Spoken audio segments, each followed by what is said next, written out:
Thank you for joining me for another quick hits conversation. I'm Dr. Robyn. I'm the mental MacGyver, providing luxury level support and coaching to executives, entrepreneurs, celebrities, and athletes. With me today, I have Brandon Mahoney. He's the co-founder of LaunchPoint Labs, a national venture firm where he is the expert in creating sales departments. He is known as Dr. Startup. I have Camille Diaz. She is an optimization coach, creating custom systems and processes that you'll love, can stick to, and do to get lasting results. And I have Iris Culp. She's a marketing and branding coach specializing in LinkedIn. She believes that once your message is clear, your clients will find you. The question I have today: how do you disagree without being disagreeable? I think it's all quite situational. If I'm going to disagree with somebody, I like to at least provide a reason why I'm disagreeing. So it's not just I disagree and then conversation ends. I think for me, I make sure to own my own opinion and use phrases like I believe, or I think, or it seems to me, rather than making it seem like I'm arguing against their opinion.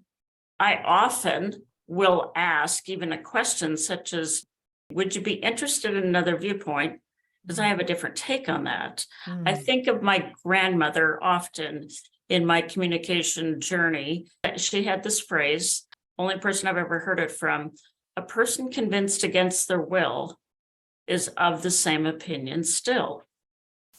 And it has served me well to remember that. So depending on the context, I often say, are you interested in another point of view?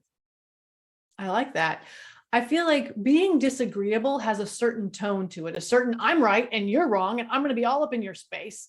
And so if I want to disagree with someone, I'll often say, oh, that's interesting. I think I disagree, or I have, like you said, a different viewpoint or something like that. But if someone comes across to me as disagreeing me and they're disagreeable, so here's my question with that, then what? Iris, I've heard that phrase before. I feel like my grandmother said it too. Oh, I love that. Pretty sure. It Because just that was says not so the first much. time. It just Yeah. says so much in such a few words. Yes, it does. It really does. And when someone comes across to me and they are disagreeable, really wanting to convince me of their opinion, I do a couple of things. One, I try to keep my own tone and voice calm, because adding to the conflict is not going to make it better. We're only both going to escalate.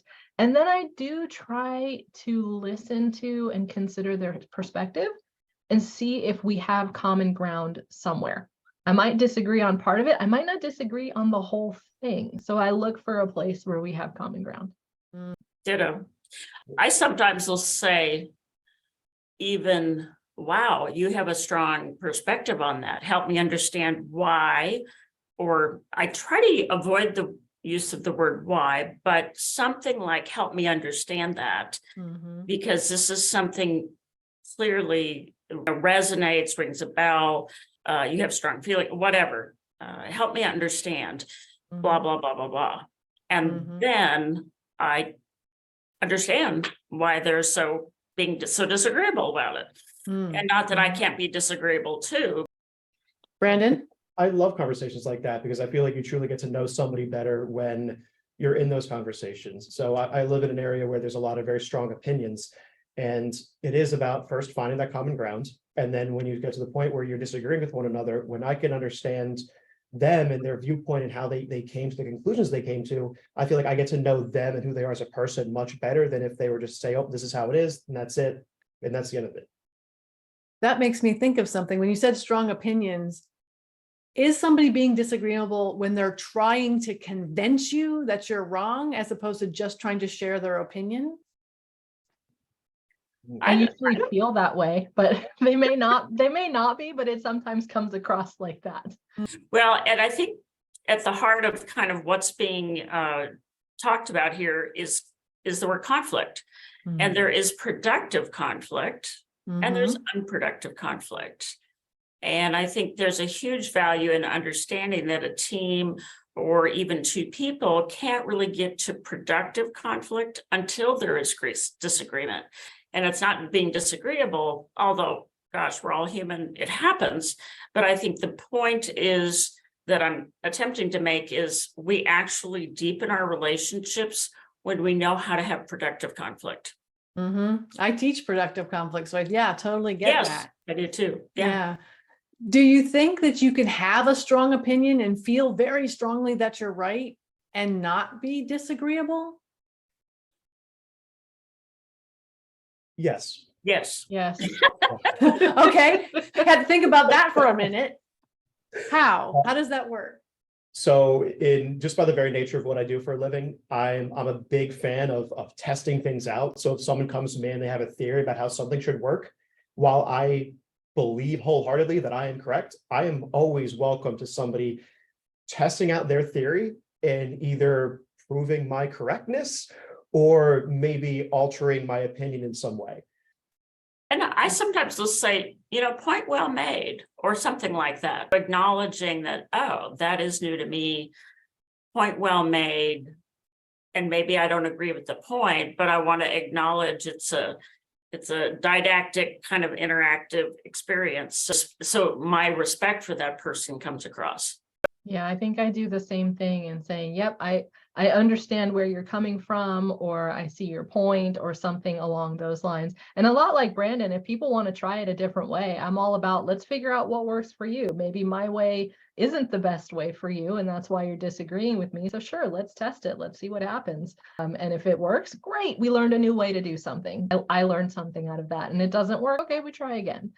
Well, and if I can add in there, I will say that if you're wanting to get really good at what Camille was just sharing about, just make sure you have teenagers in your home for a few years, and you will get really good at, like, that's a new way of looking at that. Let me think that one through.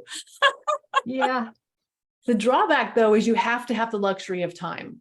Yes. If you're going to let someone kind of go down a path that you're like, been there, done that, no, that doesn't work, you have to have the luxury of time. So what happens if you don't have that? I think if there is a situation where you have no luxury of time and it's an urgent and serious matter, you might have to draw on your bank of trust and say, you probably don't understand it, but this one, would you just be willing to trust me on? Mm-hmm. I've done that with my teenagers, and I use it very sparingly, sparingly. But I Yes. say, I know this isn't your favorite option for this time. Could we please just do this so that we can go forward, because we only have 20 minutes or whatever it is. Yeah. How does it look professionally, Brandon? How do you do it if you don't have time to let them go down that path? So for me, when I'm thinking from the time standpoint, it's always, hey, we have a goal and it has to be finished by this date. This is where we want to be. And so when I'm talking to a founder, I get this all the time. They'll hire me for my level of expertise and my experience, but they'll say, well, we want to do it this way. And I'll let them know, well, I'm not going to sign my name off on that. I'm not going to be held to this date if you want to force me to do it this way, because that's not the right way to do it. And then it just becomes a back and forth. And hopefully I'm good enough to convince them that my way is probably the way we should be going with. I just have to insert right here. Don't hire an expert and tell them how to do their job. That's silly. It is, but I've done the same thing. I've done the exact same thing that Brandon says, is that I have a way that I know will be effective, and then someone doesn't want to do it that way. And I said, that's okay. You can do it your own way, but I'm not going to sign off, or that means we're going to move this timeline. Or if that turns into a disaster, we have to start over, and be super clear about this is what happens when that doesn't work. Right. Brandon's giving a hand of applause. Yeah. I do feel like there is something in there about being able to say to someone, I respect you and you matter to me and I appreciate your opinion. And in this case, I know what I'm talking about. So can we just do it like this? Yeah. In the nicest way possible. In all those conversations, it's always I completely understand why you would think to do this. That's exactly how I used to do it. Let me explain to you why we do it this way. Mm-hmm. Right. Or perhaps, sharing the results of when someone has done it that way might be a case study disaster kind of scenario. Like, this could be your outcome, and this is why I'm saying it. And that can push the dial to, oh, wow.